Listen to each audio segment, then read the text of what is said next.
சரி, அது வந்து நீங்க அமெரிக்கா செய்வது தவறு என்று சொல்ல முடியாது. இப்ப நம்ம என்ன செய்யறோம், பங்களாதேஷ்ல இருந்து வந்தவன வெளியில அனுப்புறோம். சிஏஏ, என்ஆர்பி இந்த மாதிரி விஷயங்கள்லாம் வச்சு ஆமா, இது பண்ணுறோம். பாகிஸ்தான்ல இருந்து வந்தவன வெளியில அனுப்புறோம். அதையும் முஸ்லீமை பார்த்து அனுப்புறோம். இந்துஸா அனுப்புறது கிடையாது இவனுங்க.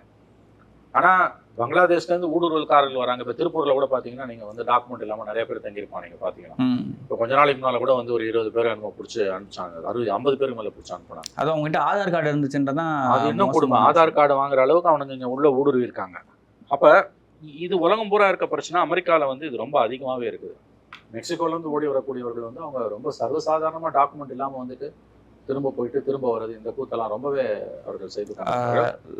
ட்ரம்போட லாஸ்ட் டென்யூர்ல ஒரு வாலே ஒரு பெரிய செவரே கட்டுறது. ஆமா, இப்ப ட்ரம்ப் வந்து அந்த வால் கட்டுறதுக்கு முயற்சி பண்ணாரு. ஆனா அது முடியல. அது இயற்கைக்கு விரோதமானது. ஏன்னு கேட்டீங்கன்னா வந்து 3000 கிலோமீட்டருக்கு மேலாம் நீங்க வால் கட்டுறீங்கன்னா அதெல்லாம் சாத்தியமற்ற ஒன்று. ரெண்டாவது, நீங்க ஒன்றை புரிந்து கொள்ள, இது வந்து அடிப்படையில் ஒரு மனித பிரச்சனை, ஒரு மனிதாபிமானம் சார்ந்த பிரச்சனை. நீங்க ஒரு ஊடுருவல்காரர்களை, தீவிரவாதிகளை தடுப்பது போல அப்பாவி மக்கள் ஊடுருவதை வந்து அகதிகளை தடுக்க முடியாது. ஏன்னா அங்க ஒரு காவலுக்கு நிற்கக்கூடியவர்களும் வந்து மனிதர்கள் தான் அடிப்படை.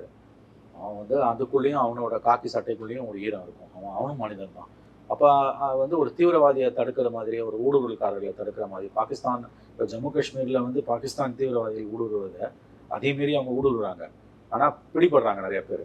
அந்த பிடிபடுறவர்கள்ட்ட காட்டுற கடுமையை வந்து அகதிகள் கிட்ட காவல்துறை காட்டாது, காட்ட முடியாது. ப்ளஸ் அவங்க வாழ்க்கையை தேடி ஓடி வருவான். இன்னொன்று பார்த்தீங்கன்னா, இந்த பூமி பந்தில் வந்து ஒரு மனிதன் எங்கிருந்து வேண்டுமானாலும் வேண்டுமானாலும் போகலாம்.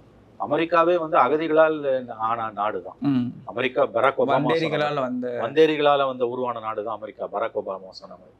இப்போ இவங்க எவ்வளவு பேர் சொன்னீங்க? 205 பேர் C-17 விமானம் மூலமா நாடு கடத்தப்பட்டு திரும்பி அனுப்பப்பட்டிருக்கிறார்கள். வந்துட்டாங்களா?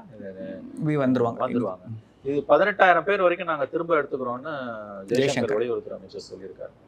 இது வந்து ஒரு சிக்கல் தான். அவ்வளவு பேர். ஆனா இப்ப ட்ரம்ப் ப்ராமிஸ் பண்ண மாதிரி எல்லாரையும் வெளியில அனுப்ப முடியாது. அதை நீங்க பாத்தீங்கன்னா வந்து பல லட்சக்கணக்கான பேர் இருக்காங்க. பாத்தீங்கன்னா 2 கோடி பேர்ன்றாங்க அவங்க கணக்குப்படி. பாத்தீங்கன்னா 2 கோடி பேரை வந்து நீங்க வந்து கண்டிப்பா 2 கோடி பேர் இருப்பாங்க வந்து ஊடுருவி, பல நாடுகள்ல இருந்து ஊடுருவினாங்க.